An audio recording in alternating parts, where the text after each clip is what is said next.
오늘부터 수도권 거리두기 4단계가 실시됩니다. 국가적 비상사태라고 해도 과언이 아닙니다.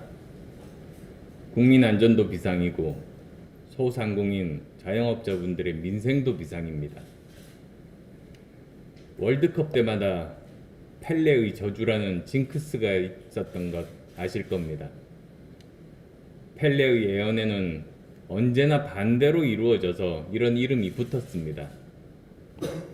문재인 대통령께서는 서운하실지 몰라도 이번 4차 대확산을 두고 많은 분들이 대통령의 저주라고 합니다. 그것도 그럴 것이 이제까지 4차례 대유행 직전에는 반드시 문 대통령의 코로나19 종식 예언이나 K방역 자랑이 있었기 때문입니다. 대통령이 자화자찬 말씀을 할 때마다 코로나19 대유행이 매번 이어진다면 이것을 어찌 우연이라고 할 수 있겠습니까? 대통령의 말씀은 진중해야 합니다. 다가오는 대선도 급하고 떠나간 민심도 잡고 싶고 무엇 하나 내세울 것 없는 국정평가 속에서 코로나19라도 빨리 잡고 싶은 심정일 것입니다. 그러나 대통령의 말씀에 사심이나 정치적 노림수가 앞선다면 국가적 문제 해결에는 전혀 도움이 되지 않습니다. 어떠한 경우에도 정확한 상황 판단과 분석을 바탕으로 말씀하시는 것이 국가 지도자로서 올바른 자세일 겁니다. 이번 사회적 거리두기 강화로 인해 예상되는 경제 사회적 손실 규모는 상상을 초월할 겁니다. 작년 말 한국은행의 통화신용정책 보고서에 따르면 사회적 거리두기 최고 단계 격상 시 연간 기준으로는 민간 소비는 16.6% 감소, GDP는 8% 감소한다고 예측했습니다. 작년 우리나라 명목 GDP가 1933조였던 것을 감안한다면 한 달만 4단계 거리두기를 실시하면 월 13조 원 정도의 GDP 손실이 발생하는 겁니다.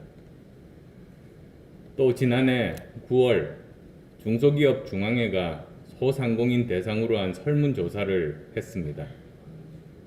소상공인들 81%가 최고 단계의 사회적 거리두기 때 월 평균 매출 30% 이상 감소할 것이라고 응답했습니다. 이번 4단계 실시로 소상공인, 영세 자영업자분들이 느낄 불안감과 공포감이 어떠할지 익히 짐작할 수 있습니다.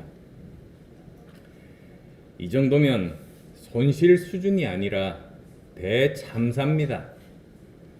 이런 참사를 냈으면 문재인 대통령이 먼저 직접 사과하는 것이 우선 아니겠습니까?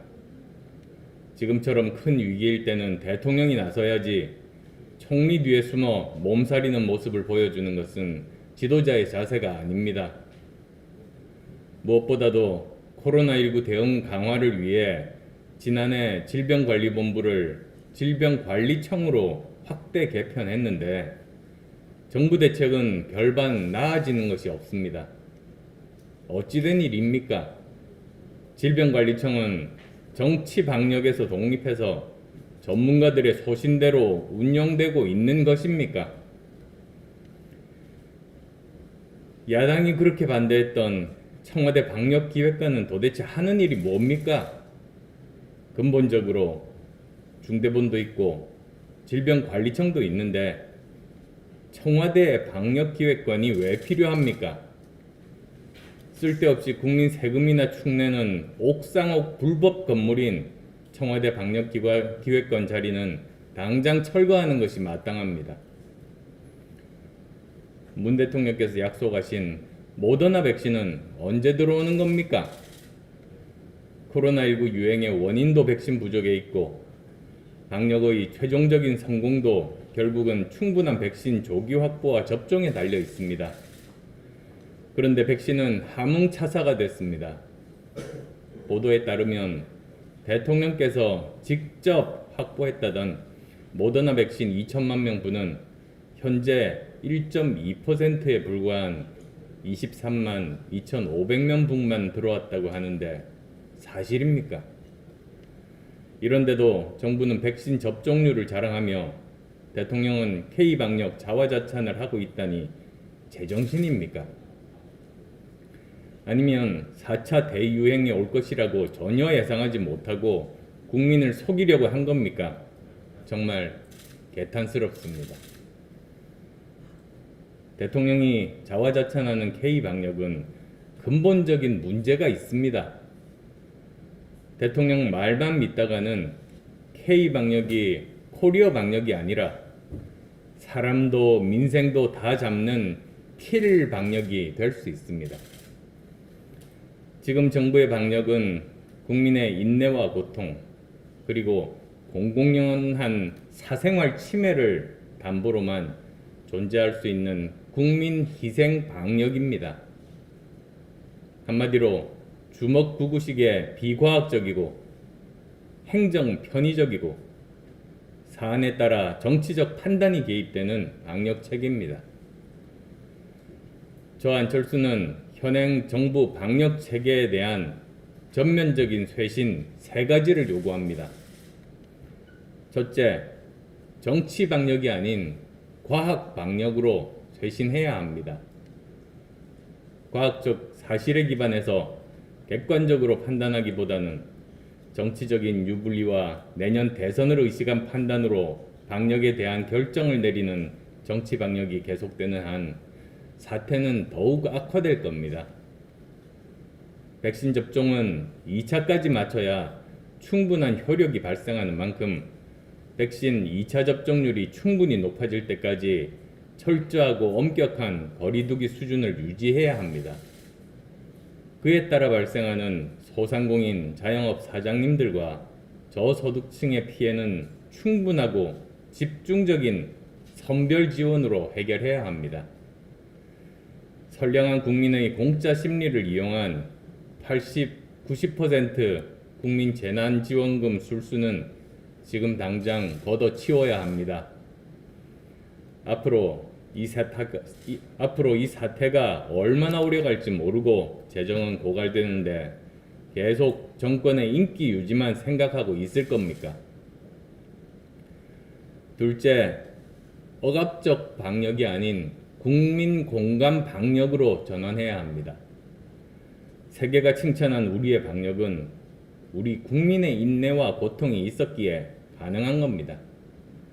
더 이상 권위주의적이고 행정 편의주의적인 발상에 기반한 일방적 지침과 벌금으로 국민 협조를 얻어내는 데는 한계가 있습니다. 대통령과 정부는 제도적 권위와 권한을 앞세우지 말고 공감과 설득의 리더십을 먼저 보여줘야 합니다. 정부가 고통 분담에 앞장서는 모범을 보이고 어려운 국민을 우선하며 함께 간다는 확실한 의지와 정책을 보여주어야 합니다. 국민 덕에 나팔 불며 자화자찬하는 가짜 리더십 아니라 국민에 앞서 헌신하는 진정한 위기관리 리더십을 보여줘야 합니다. 셋째, 탁상 방역이 아닌 현장 방역이 되어야 합니다. 이번 거리두기 지침을 보면서 많은 분들이 짜증과 실소를 금치 못하고 있습니다. 러닝머신 운동을 속도를 시속 6km 이하로 제한하고 그룹 운동은 비교적 느린 음악을 틀고 하라는 지침. 도대체 어떤 과학적 기준과 근거에 의한 것입니까? 한마디로 탁상 행정, 주먹구구 방역이 만들어낸 블랙 코미디입니다. 정부에 묻습니다. 지금 이 시국이 농담이나 하고 있을 때입니까?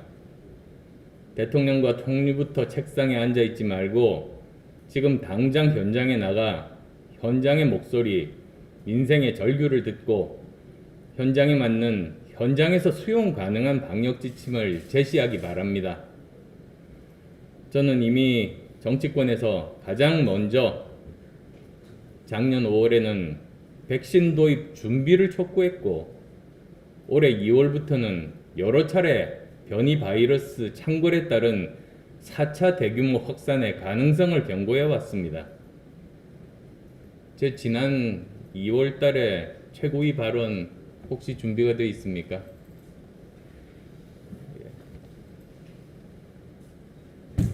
지난 2월입니다. 백신들이 남아공 등 코로나19 변종에는 효능이 떨어지는 것으로 나타나고 있습니다. 정부의 전망보다 더 오래 코로나19로 인한 어려운 상황을 견뎌야 할지 모르겠습니다. 우선 저는 정부는 현재의 상황을 어떻게 보고 있는지 묻습니다. 첫째, 방역의 관점에서 코로나19 바이러스와의 전쟁이 기존 정부의 예상보다 길어질 수 있는지 정부의 상황 판단을 밝혀야 합니다. 둘째, 변이 바이러스의 효능이 있는 백신을 추가로 구입할 가능성에 대해서도 철저하게 대비해야 합니다. 셋째, 새로운 팬데믹 환경의 도래에 대비해서 현 방역 대응 체제와 사회적 거리두기 방식을 다시 점검해야 합니다. 넷째, 코로나19 전쟁의 장기화에 대한 정부의 재정 대응 체계와 역량을 국민과 함께 검증해야 합니다. 백신과 방역을 정치에 악용하고 국민의 세금을 정파적 이익을 위해 쓰려는 세력에 맞서 끝까지 싸워 나가겠습니다. 작년 2월에 저는 변이 바이러스에 의한 대규모 확산 경고를 했음에도 불구하고 결국은 지금까지 정부가 그 이야기에 귀를 기울이지 않고 오히려 무시하면서 지금 이 사태를 맞이하게 됐다는 점 정말 안타깝게 생각합니다. 그런데도 정부 당국은 백신 접종률이 지지부진한 가운데 여행 쿠폰을 뿌리겠다며 샴페인을 터뜨렸습니다. 안타깝게도 5달 전 제 경고가 4차 대확산이라는 현실이 되고 말았습니다. 정부에게 강력하게 촉구합니다. 선거가 아니라 국민을 바라봐야 합니다. 코로나19는 간단치 않습니다. 델타 변이가 끝이 아닐 겁니다. 다음에 나타날 신종 변이는 기존 백신을 완전히 무력화할 수 있습니다. 백신 수급 상황도 더욱 나빠질지 모릅니다. 집단 면역까지는 갈 길이 너무나 멉니다. 이런 모든 상황에 대비해 우리는 계속 긴장을 유지해야 합니다. 쓸 수 있는 총알도 최대한 아껴야 합니다. 그러기에 국민 100%니 80%니 또 신용카드 캐시백이니 하면서 재난지원금을 무한 살포하려는 매표 정책은 위험천만합니다. 코로나19 위기가 언제까지 갈지 모르는데 위기 극복에 필요한 자원을 자신들의 정치적 사익을 위해 선거를 위해 낭비하는 일은 있을 수 없습니다. 마지막으로 문재인 정부의 주먹구구식 정치 방역을 보면서 과학기술 중심적 사고의 중요성을 다시 한번 말씀드립니다. 위기일수록 사실에 근거한 과학기술적 사고와 접근이 정책 결정의 중심이 되어야 합니다. 과학은 거짓말을 하지 않습니다. 모든 과정이 투명하고 합리적이어야 정확한 결정을 이끌어낼 수 있습니다.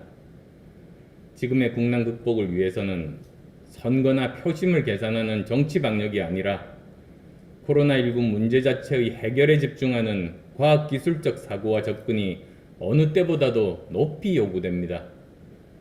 정치인이나 행정관료보다 과학자와 전문가의 판단이 우선되어야 합니다. 미래로 가는 길도 마찬가지입니다. 대한민국은 이념과 진영 논리가 가리키는 방향이 아니라 과학기술과 이성이 가리키는 방향으로 나아가야 합니다. 이번 코로나19 대응을 보면서 그 중요성은 더욱 분명해졌습니다.